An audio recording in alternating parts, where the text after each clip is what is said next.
अस्सलाम वालेकुम दोस्तों, फिनोमिनल फैक्ट्स में आप सबको खुश आमदीद। जैसे जैसे वक्त गुजरता जा रहा है, दुनिया के हालात बद से बदतर होते जा रहे हैं।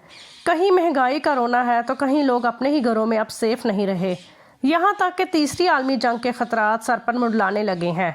और अगर आपको नहीं पता तो हम आपको बताएंगे कि पूरी दुनिया, ख़ास करके पाकिस्तान पर इसके क्या असरात होंगे। दोस्तों, रूस और यूक्रेन की जंग का आगाज़ 24 फरवरी बरोज़ जुमेरात को हुआ था। रशिया ने 2 लाख अफवाज के साथ यूक्रेन पर हमला किया। रशिया ने यूक्रेन के काफ़ी इलाकों पर कब्जा कर लिया, लेकिन जब वो कब्जे के बाद भी मजीद आगे बढ़े तो यूक्रेन ने भी अपनी पूरी ताकत के साथ इन्हें रोका और उनका मुकाबला किया। दोस्तों, ऐसा क्या हुआ कि जंग छिड़ गई? रशिया के प्रेसिडेंट को क्या शौक है कि वो यूक्रेन पर हमला करे? वो चाहता क्या है? यूक्रेन से उसे मसला क्या है? ये सब जानेंगे आज की इस वीडियो में। रशिया दुनिया का सबसे बड़ा मुल्क है, जिसका ज़्यादातर हिस्सा एशिया और कुछ हिस्सा यूरोप में मौजूद है। रशिया की हिस्ट्री बहुत रिच है, ये दुनिया की सुपर पावर भी रही है। लेकिन रशिया अब मोनोपोली चाहता है। सिंपल ये कि रशिया से जो सूबे अलग हुए थे, रशिया अब उन्हें वापस अपने एरिया में ऐड करना चाहता है। रशिया और यूक्रेन की जंग के आगाज़ को तकरीबन 1 साल मुकम्मल होने वाला है, लेकिन मामलात सुलझने की बजाय मज़ीद उलझ रहे हैं। दोनों ममालिक के दरमियान जंग के आगाज़ में रूसी दफाई तज्ज़ियाकार ये दावा करते सुने गए थे कि रूस ये जंग जीत लेगा, लेकिन ऐसा हो नहीं सका, क्योंकि जब रूस ने बड़े बड़े दावे किए तो पूरा यूरोप इसके मुकाबले में आ गया, जो आज भी रूस की जीत में हाइल है। रूस ने जिस तरह इब्तदाई हमले करके यूक्रेन के पावर प्लांट्स को नुकसान पहुंचाया, उस शदीद हमले की वजह से मुल्क की आबादी का तकरीबन 1/3 हिस्सा बिजली की सहूलत से महरूम हो गया और लोग सर्दी के मौसम में घरों को गर्म रखने और पीने के पानी को गर्म करने से भी महरूम रहे। जबकि आज भी सूरत हाल ये है कि लोगों को रोज़मर्रा की बुनियादी ज़रूरतों से भी महरूम होना पड़ रहा है। सूरत हाल ये भी है कि रूस और यूक्रेन की जंग भयानक शक्ल इख्तियार कर गई। रूस और यूक्रेन की जंग ख़त्म होने का नाम ही नहीं ले रही और ना ही इसे किसी ने ख़त्म कराने की कोई संजीदा कोशिश की।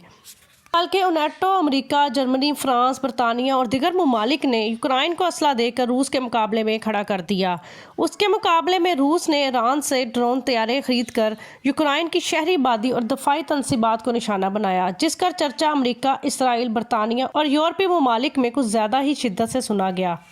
अब भी कुछ लोग कहते हैं कि तीसरी आलमी जंग शुरू नहीं हुई, लेकिन इन हालात को मद्देनज़र रखते हुए ये लग रहा है कि तीसरी आलमी जंग का आगाज़ हो चुका है, जिसमें नेटो और यूरोपीय ममालिक ने जदीद असला, टैंक, लातदार जंगी गाड़ियाँ और मिसाइल देने शुरू कर दिए।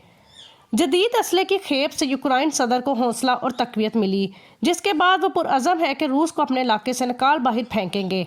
इस जंग का क्या नतीजा निकलता है कुछ पता नहीं, लेकिन रूस को दबाने के लिए अमरीकी ब्लॉक मुतहरक हो चुका है और मुकम्मल तौर पर यूक्रेन की पुश्तपनाही कर रहा है।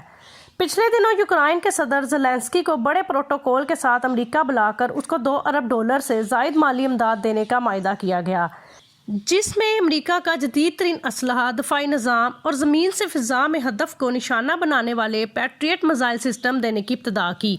ये दफाई निज़ाम किसी भी किस्म के मिसाइल को फ़िज़ा में तबाह कर सकता है।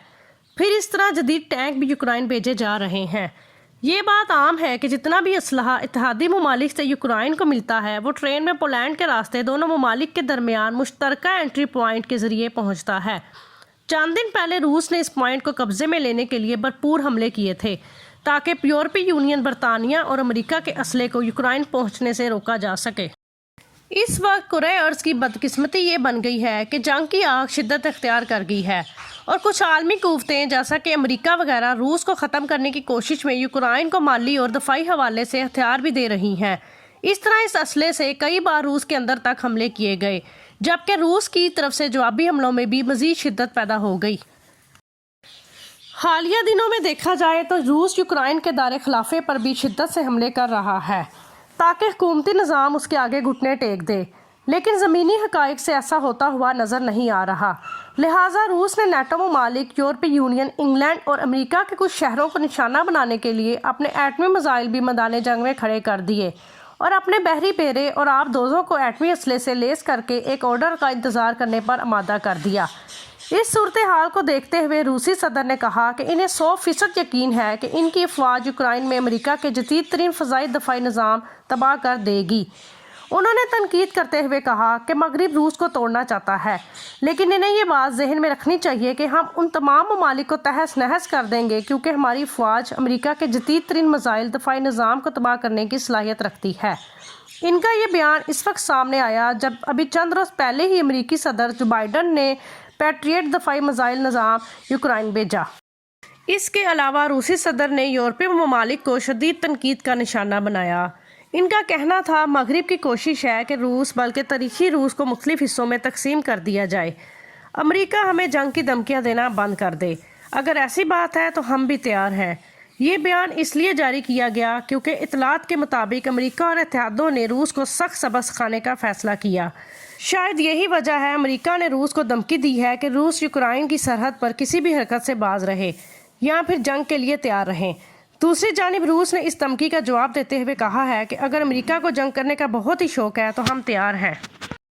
پیارے دوستو، وقت کی نزاکت کو دیکھتے ہوئے عالمی ماہرین یہ کہتے ہیں کہ اگر روس اور یوکرائن کے درمیان ایٹمی جنگ ہوتی ہے تو کروڑوں افراد موت کے منہ میں چلے جائیں گے، اور اگر یہ جنگ طویل ہوتی ہے تو اس سے 2 ارب انسانوں کی زندگیاں ختم ہو سکتی ہیں، اور اس کے بعد زمین پر پھر زخمی بے بس اپاہج انسان دکھ سہنے کے لیے باقی رہ جائیں گے۔ ایٹمی جنگ کی سنگینیوں پر تحقیقات کرنے والے ماہرین کا کہنا ہے کہ اگر روس اپنی ایٹمی طاقت کا تھوڑا سا حصہ بھی جنگ کے استعمال میں لے آتا ہے تو پہلے چند سیکنڈ میں 2 کروڑ افراد فوری طور پر موت کے منہ میں چلے جائیں گے، اور اوزون لیئر کا آدھا حصہ مکمل طور پر تباہ ہو جائے گا، جبکہ نیوکلیئر بارشوں کی وجہ سے دنیا بھر کی زراعت اور مونسون سیزن بھی مکمل طور پر تباہ ہو جائے گا۔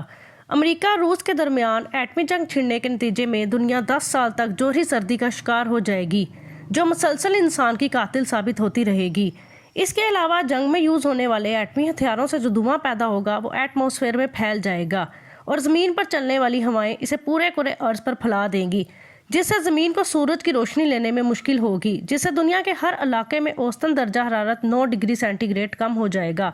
جبکہ ماہرین نے یہ پیشگوئی بھی کی ہے کہ جوہری ہتھیار چھوڑنے کے نتیجے میں پیدا ہونے والا دھواں چٹنے میں 7 سال لگیں گے، اور روشنی کو معمول کی حد تک واپس آنے میں تقریباً 3 سال کا عرصہ لگے گا۔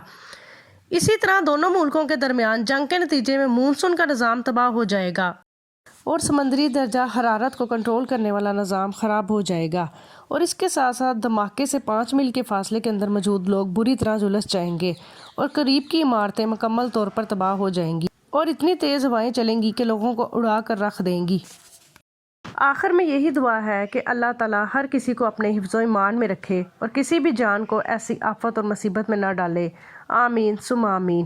دوستو، اگر آپ کو میری یہ ویڈیو پسند آئی ہو تو اسے لائک اور سبسکرائب کریں۔